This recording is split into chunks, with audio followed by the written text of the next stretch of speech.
really starts to pay off. So let me just ask you, are you ready to build your first smart program?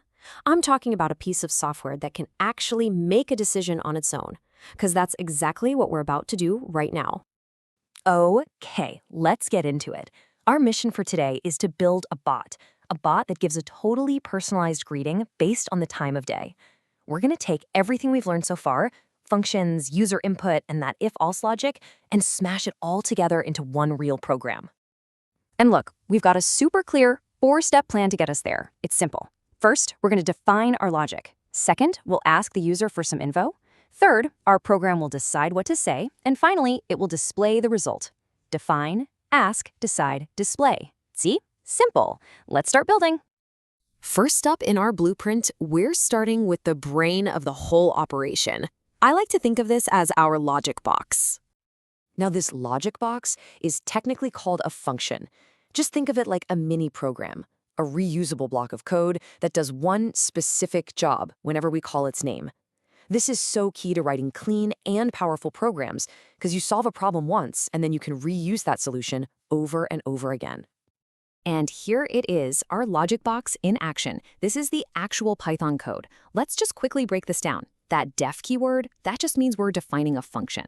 We've named it giveGreeting, and inside the parentheses, we're telling it the two things it needs to do its job, a name and a time. Inside is the real brainpower. That line, if time less than 12, that's a question. It's asking, hey, is the hour less than 12? If the answer is yes, true, it returns the morning greeting. If it's false, the else part kicks in and it returns the evening greeting. Boom. This whole chunk of logic is now packaged up, ready to go. So, we've got the brain. Now we need to move to the next piece of the blueprint. Our bot has to have a way to listen to the user, right? So we're going to give it a microphone. And this microphone is our user input. It's a special command that literally hits pause on the program, asks the user a question, and then just waits. It captures whatever they type in. This is the secret sauce that makes our program interactive, instead of just running by itself in the dark. Now check this out, because this is really interesting. Look at that first line. We use the input function to ask for the username, and it saves it as text. No problem. But that second line, that's where the real magic happens. See, the input function always gives you back text, even if the user types a number like 14. And you can't ask a computer if the word 14 is less than the number 12. It's like comparing an apple to a number. So we have to wrap the input function with int. This is absolutely crucial. It takes that text 14 and transforms it into the number 14, something our logic can actually work with. That's a critical little step. And here we are, the final step, the moment it all comes together. With just these two lines, we bring our bot to life. On that first line, we call our giveGreeting function. We pass it the username and the current hour we just got. The program zips up to our function, runs that if-else logic, and sends back the right message. We catch that message and store it in a variable called message. And then, the final line, we just print it to the screen. And just like that, our bot speaks. I really want you to get this. What we've just done, this is a huge win for anyone learning to code. This isn't just some random script. It's a complete logical program that actually interacts with a person and makes a decision based on what they said. Let's just break down why this is such a big deal. You've just mastered 3 key concepts. Number 1, data conversion.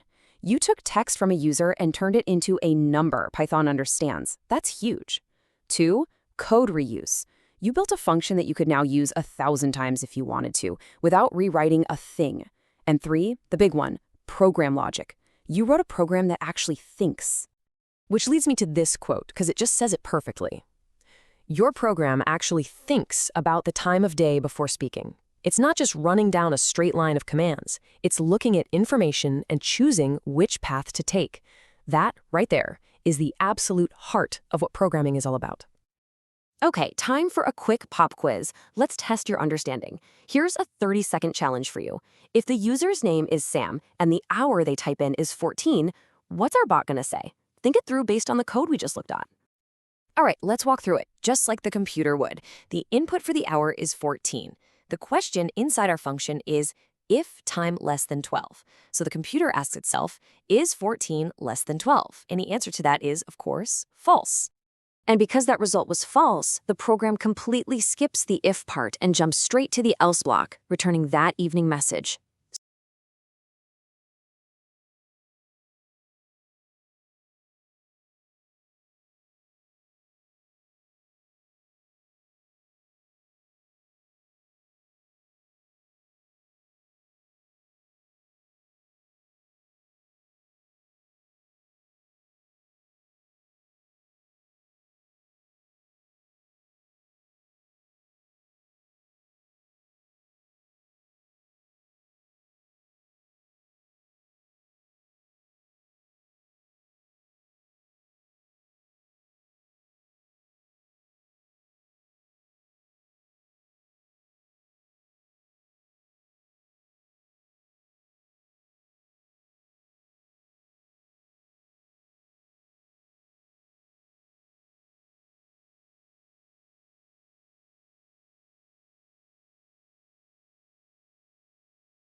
If you got that right, seriously, fantastic job. You're officially thinking like a programmer.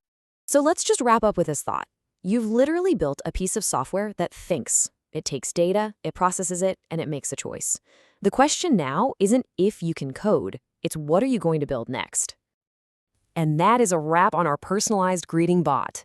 This was a huge step forward. Hey, if you found this breakdown helpful and you're feeling a bit more confident on your coding journey, do me a quick favor and hit those like and subscribe buttons. It really does help us.